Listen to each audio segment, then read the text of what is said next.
The first step to making your fancy frame is taking a piece of plain paper. I'm using line paper. Fold it in half the tall way, like this. Then you're gonna take another piece of paper. It's like the size of Monopoly money, I guess, that I could compare it to. Put it up against the folded side, right here. Don't put it against the cut side, very important. Place it in the middle. Trace that rectangle. That's gonna be the opening for your picture. Now you design your frame. You wanna make it nice and big. This is gonna be the outline, the contour line of your frame.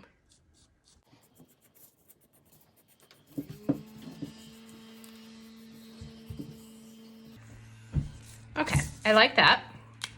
I'm gonna outline it in Sharpie so you can see it.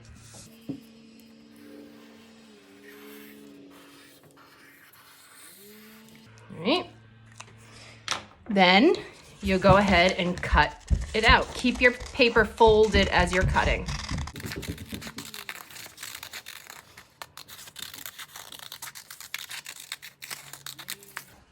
Also cut out this rectangle.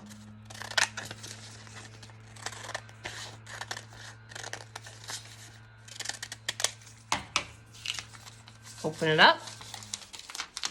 There is the shape to my picture frame. Next step, you need a piece of cardboard. I have a very thick piece, but it's all I had. You probably want it more on the thinner side, but you can't use plain paper. It needs to be stiff, cardboardy paper. I'm gonna outline it in Sharpie, just so you can see, but you're probably going to be tracing it with a pencil. Hold your paper really steady. If your paper is moving a lot, because you're having trouble holding it, just take some tape or even glue and glue it down while you're tracing and then just peel it off.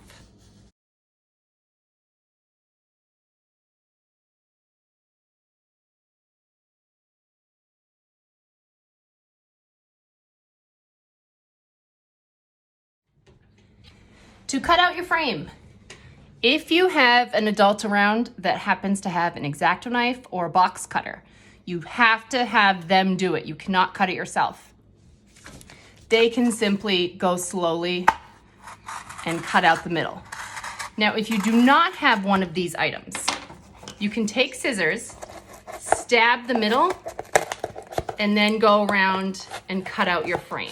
You're gonna wanna probably use little scissors. It's kind of tricky to get a clean cut with big chunky scissors. Now I'm gonna go ahead and cut my middle out with one of these.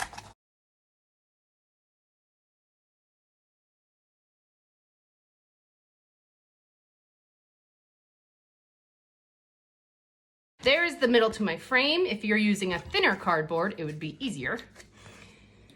Now I'm gonna take my scissors and I'm gonna cut around my edge.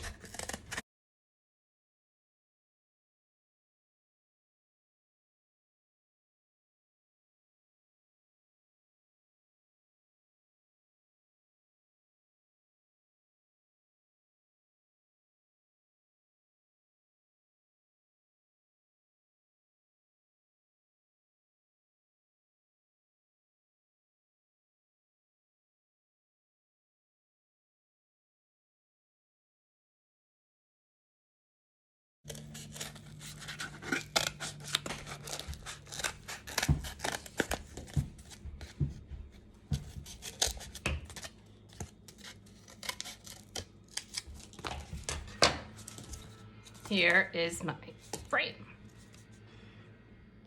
Next step, you are going to want to gather lots and lots of different items that you're gonna glue on your frame.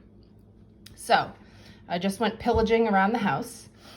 I have an old set of seashells, popsicle sticks, corn kernels, beads, some pasta, some floor joisting wooden things, some hardware, long pasta, Lego pieces, paper clips, Diet Coke tabs, and these are pottery kiln cones. I don't know if you guys have those laying around. Now this is the really creative part. You can take all your items and glue them onto your frame in any way you'd like. Now I'm really a sucker for symmetry, so whatever I do to one side, I want to do to the other side. I'm just using regular Elmer's glue. Now because you're going to spray paint all these items, it's going to look like part of the frame. You don't need to worry that they're different colors, textures. It's all going to look metallic, silvery, gold.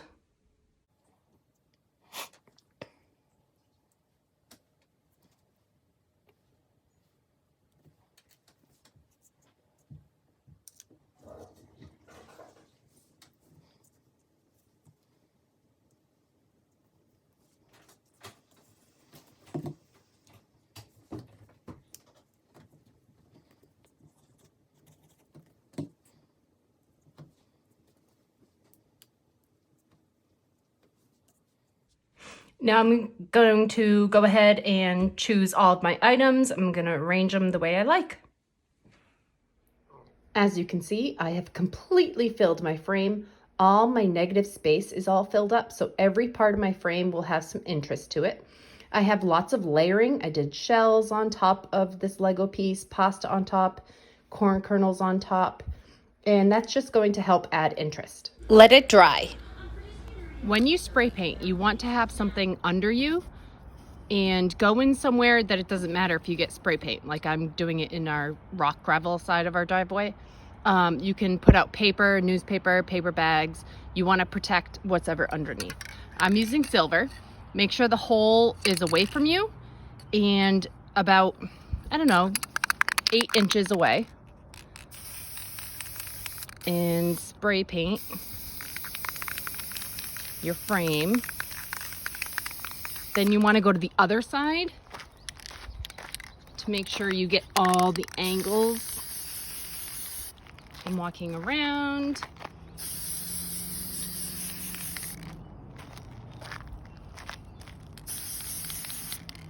To make sure I get all the underneath of things. So my spray paint has dried. Here is the finished product. You can see everything melts right into the frame. You can almost not even tell what the objects are anymore. So now it's your job to create a artwork to put in the middle, or you can find a picture and make a little hanger on the top for a great gift.